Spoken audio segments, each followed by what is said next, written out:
Selamat malam para netizen dimanapun kita berada, salam inspirasi bagi kita semua. Agak menarik ya, terutama kepada Erick Thohir yang hari ini yang Menteri BUMN bisa jadi Ketum PSSI dan katanya ya wakilnya itu ya juga dari menteri, yaitu dari Menteri Pemuda dan Olahraga Zainuddin. Apakah itu terpilih atau tidak begitu?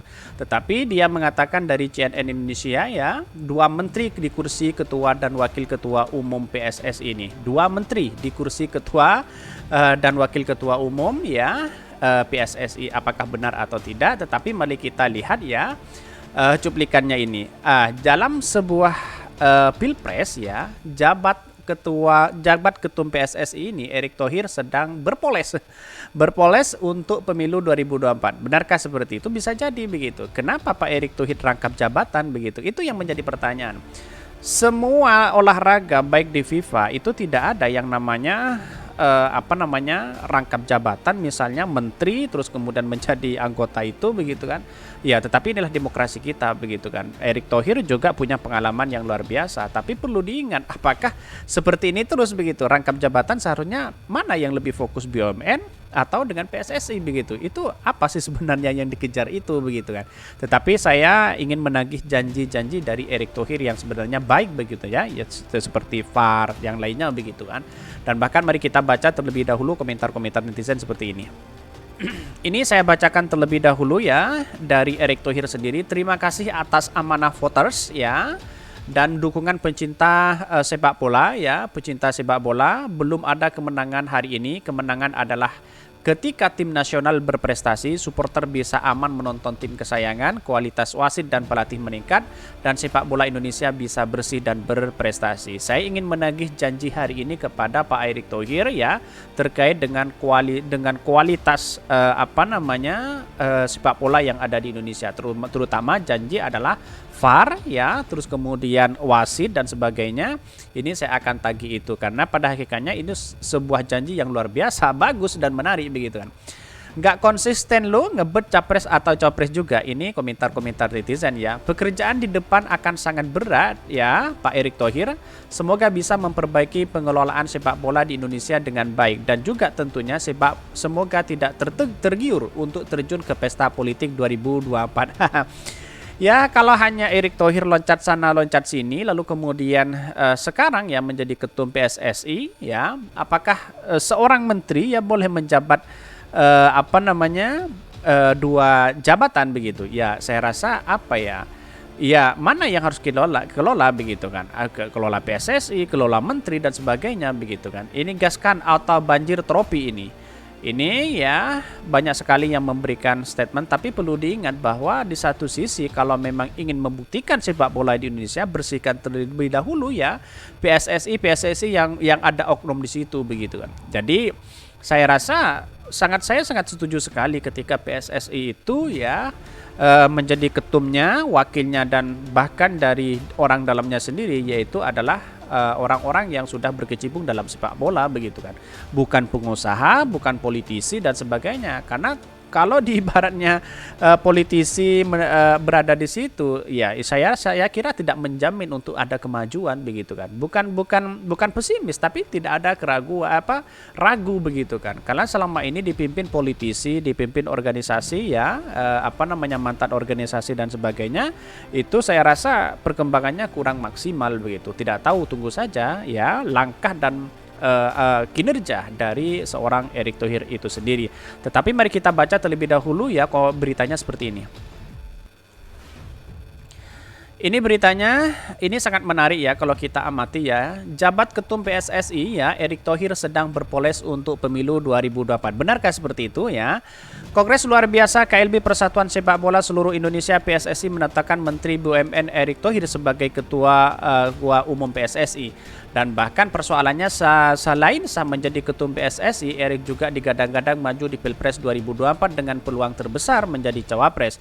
Menurut anggota Dewan Perwakilan Rakyat Daerah DPRD DKI Jakarta Muhammad Taufik Zulkifli ya, semua politisi yang berpotensi jadi bacapres atau bacapres ya saat ini memang sedang berlomba-lomba memoles diri jelang pemilihan umum.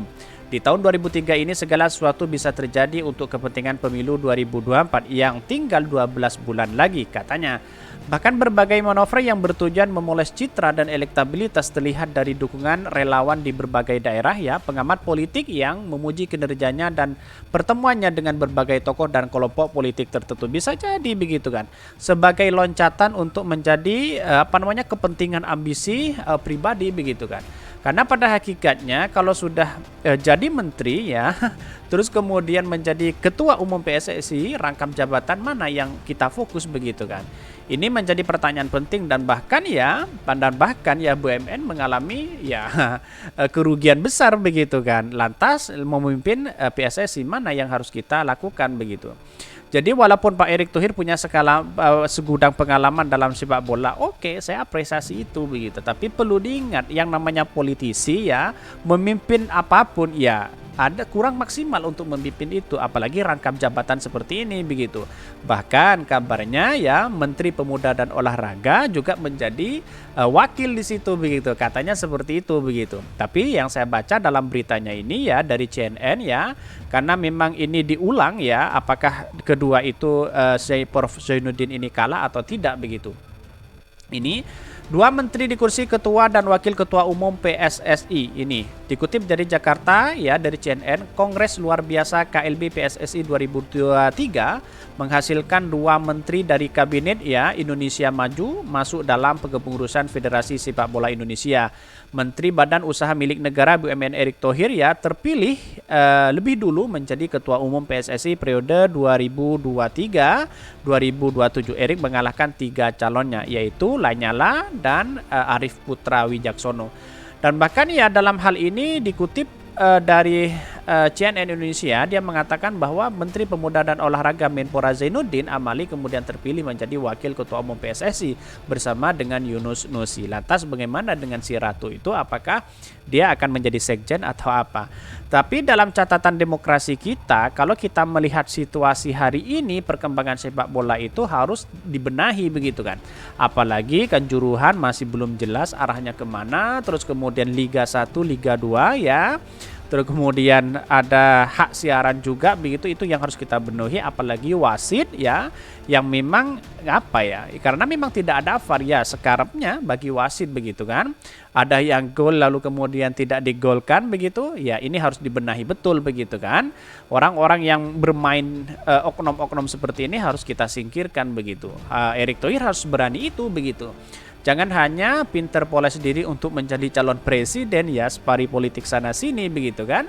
Jadi perlu diingat, inilah kepentingan masyarakat Indonesia. Sepak bola itu adalah ajang internasional begitu kan. Ya, saya harap bahwa di kepemimpinan Erick Thohir ini ya bisa siapa tahu ya timnas Indonesia bisa berlaga di Piala Dunia ya, semoga aja begitu kan. Ya, bahkan ini KLB PSSI 2023 kali menyedot perhatian karena ada dua menteri yang terlibat dalam pertarungan perebutan kursi pengurus. Selain Erick Thohir ya dan Zainuddin yang menjabat sebagai menteri, terdapat pula nama-nama lain dari pemerintahan yang maju sebagai calon pengurus PSSI, yakni John Wempi Watipo yang merupakan wakil menteri dalam negeri dan Arya Sinulinga yang kini menjadi staf khusus menteri BUMN. Bahkan John Arya itu bersaing ya dalam pemilihan calon anggota komite eksekutif PSSI. Ini yang menjadi ya perdebatan yang sangat luar biasa. Kenapa ya? Dari sepak bola inilah yang kemudian kok ada sesuatu ya, dua menteri bisa bergabung di situ begitu, bisa perebutan ketua di PSSI itu. Alhamdulillah ya, dengan berjalan dengan lancar. Saya ucapkan terima kasih kepada Pak Erick yang telah terpilih menjadi ketua umum PSSI. Semoga langkah ini langkah yang baik sepak bola yang ada di Indonesia. Cuma ini yang diharapkan sepak bola ini, kalau yang lain ya terserah, publik sudah tertuju ke situ begitu kan. Tertuju kepada yang namanya politik hari ini. Mungkin itu yang kami sampaikan. Tonton terus channel Hodari Podcast Rakyat ini karena ada berita-berita menarik dan viral setiap harinya. Salam para netizen, salam inspirasi bagi kita semua. Jangan lupa di subscribe channel YouTube Hodari Podcast Rakyat ini.